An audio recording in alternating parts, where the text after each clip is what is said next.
This is not an interview with the Beastie Boys, but I am a friend of them, and I hung out with them, and I live in New York, and I went to school with them, and I'm going to tell you some cool things that nobody knows about them that is really cool that you might be interested in listening to. It's almost like I could have an interview with them on my own. Now listen, I went to school called Elizabeth Seeger.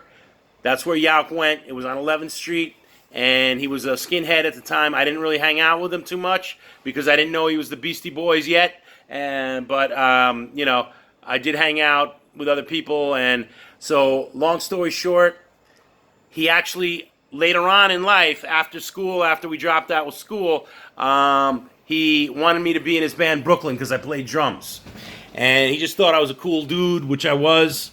And he wanted me to be in the band Brooklyn. I played double bass drums, and in the studio, they didn't have a double bass. They only had single bass, and that's why he thought I sucked, and he didn't put me in the band. If there would have been a double bass drum set in that studio, I would have been in the band. Now, they hung out at 3 clubs, Danceteria, Area, and a place called Madame Rose's, which was really cool. And that was down an alleyway in Canal Street. And my first experience with that place is I walked in, and there was like these cool dudes at the bar with baseball hats with like nice clothes on, and I was just like really impressed with that. They kind of seemed like hip, kind of like 80s cool kids. Anyway, there was also this one dude that I think died who was like their boy, and they actually had he had like a Beastie Boys jacket, like Beastie Boys right here. It was really cool. And so I walked in the bar, and Yauk was there with his girl, an Asian girl, I think his wife, and was like, yo, to me. And so I was like, what's up? So I sat down, and Adrock was at the table. He introduced me to Adrock. I wasn't even sure who it was. And their boy Dante was right there, and that was like one of their main dudes. Him and Bosco, this trumpet player. This is all real shit. You can ask them if you don't believe me. So at that time, I was a drug addict. I was an alcoholic. They weren't. They didn't fuck with it. As a matter of fact, Yauk saw me coming out of the bathroom with another dude. We were smoking, doing yayo, coke, and he gave me like a dirty look, like, that shit is whack. So, but that's why they were successful. They weren't really drug addicts and alcoholics at all. They probably just drunk a lot at stage. I'm not 100% about that part, but as far as I knew, they weren't out of control. So at that party, at that place, Madame Rose's, my friend had like all this coke, and I didn't want to do any, but like I decided to get like as much as he had, and I got so high, and actually, we were standing around in like a semicircle, and Adrock was in the middle, and the DJ was right behind him.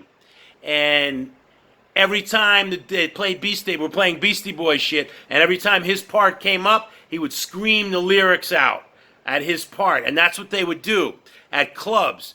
Every time the DJ saw them, they would start playing Beastie Boys, and they would like scream their part out when they were alone. It was really cool.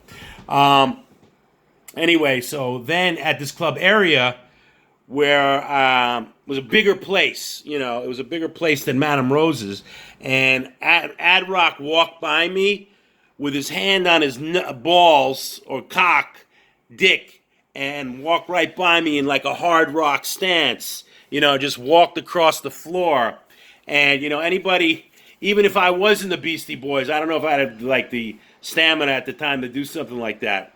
But it was really cool. And, I went to another bar, club at this party. It was on a roof on Houston Street. Mike D was there. Yauk was there.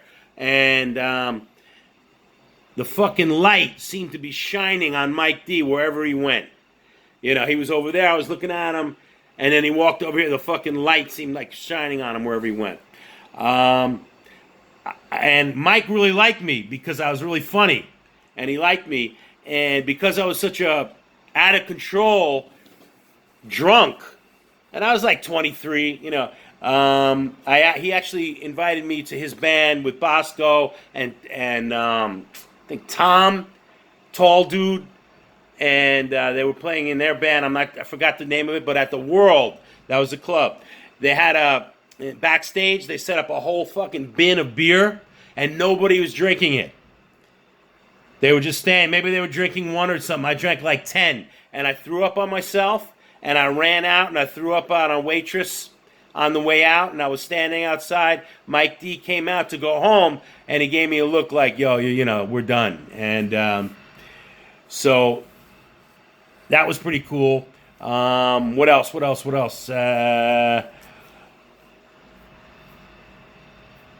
That's it. Thank you.